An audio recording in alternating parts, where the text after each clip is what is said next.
बच्चों, आज हम लोग 8वीं कक्षा की संस्कृत पाठ्य पुस्तक सुभाषिका तृतीयो भाग का द्वादशः पाठ अर्थात 12वां पाठ पढ़ेंगे।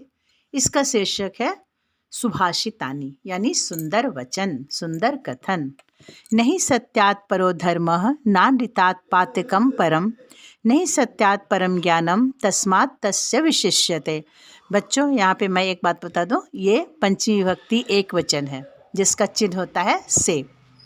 यहाँ भी है पंचमी विभक्ति एक वचन, यहाँ सत्यात् है, ये भी वही है ना बच्चों। अब इसका अर्थ हम लोग जान लें कि सत्य से बड़ा कोई धर्म नहीं है और झूठ से बड़ा कोई पाप नहीं है।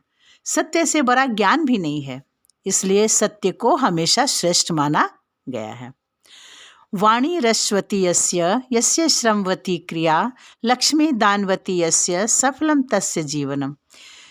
वाणी यानी बोली, जिसकी बोली मधुर है, रसवती है यानी रस से भरी हुई है, और जिसकी क्रिया कैसी है, श्रमवती है यानी जिसका काम श्रम से भरा हुआ है। जिसकी लक्ष्मी दान देने की योग्य है यानी जो व्यक्ति दानी है, वैसे व्यक्ति का जीवन सफल होता है। अलसस्य कुतो विद्या अविद्यस्य कुतो सुखम, अधनस्य कुतो मित्रम अमित्रस्य कुतः सुखम।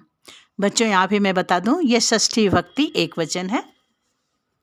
यहाँ कहने का अर्थ है कि आलसी व्यक्ति को विद्या कहाँ, और विद्या जिसके पास नहीं है उसको धन कहाँ। जिसके पास धन नहीं है उसके मित्र नहीं होते हैं, और जिसके मित्र नहीं होते हैं उसको सुख कहाँ।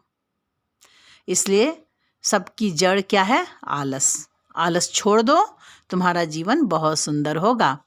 उद्यमः साहसं धैर्यं बुद्धि शक्ति पराक्रमः षडेते यत्र वर्तन्ते तत्र सहाय कृतं विभुः। इसका अर्थ है कि परिश्रम करने से और साहस रखना, धैर्य रखना, बुद्धि, शक्ति और पराक्रम, ये 6 जिसके पास हैं उसकी सहायता करने के लिए भगवान भी आ जाते हैं, यानी भगवान भी उसकी सहायता करते हैं। पिबन्ति नद्यः स्वयमेव नाम्भः स्वयं न खादन्ति फलानि वृक्षा, धराधरो वर्षति नात्महेतुः परोपकाराय सतां विभूतयः। इसका अर्थ है कि नदी अपना जल स्वयं नहीं पीती है, फिर भी इकट्ठा करके रखती है ना। फल, वृक्ष अपना फल नहीं खाते हैं लेकिन वो हर साल फल देते हैं। और धरती पर मेघ जो है वो अपने लिए नहीं बरसता है, दूसरों के लिए बरसता है। उसी तरह से जीवन सबका कैसा होना चाहिए, परोपकार के लिए ही जीवन होना चाहिए। श्रोत्रम श्रुतेनैव न कुंडलेन दानेन पाणिना तु कंकणेन, विभाति काय करुणामयानां परोपकारायण तु चंदनेन। इसका अर्थ है कि कान की शोभा सुनने से है। यहाँ सुनने से क्या है, सुंदर वचन सुनने का है। और कुंडल पहनने से कान की शोभा नहीं बढ़ती है। उसी तरह से हाथ की शोभा दान करने से है, कंगन पहनने से नहीं। और शरीर की शोभा किससे है, परोपकार करने से, यानी दूसरे की भलाई करने में जिसका जीवन जाता है तभी शरीर की शोभा है। चंदन लगाने से शरीर की शोभा नहीं बढ़ती है। तो बच्चों, ये सुभाषितानि में आपने इतनी सारी बातें जानी ना। अगले वीडियो में मैं इसमें आए हुए प्रश्नों का हल करना बताऊंगी कि कैसे प्रश्नों को हल करना है।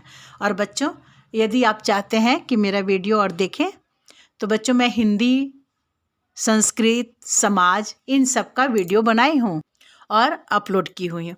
आप चाहते हैं उससे लाभान्वित होना तो आप मेरे चैनल को सब्सक्राइब करें। हिंदी व्याकरण में समास, शब्द, वर्ण, संज्ञा, सर्वनाम, रूढ़ शब्द, यौगिक, योग रूढ़, ये सारी बातें मैंने बताई है विस्तार से।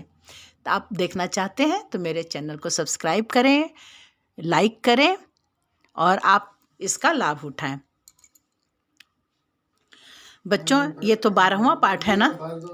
इससे पहले 11 पाठ तक मैंने वीडियो बनाया है, उसमें मैं पाठ का प्रश्न और उत्तर करना भी बताई हूँ, पाठ का अर्थ भी बताई हूँ।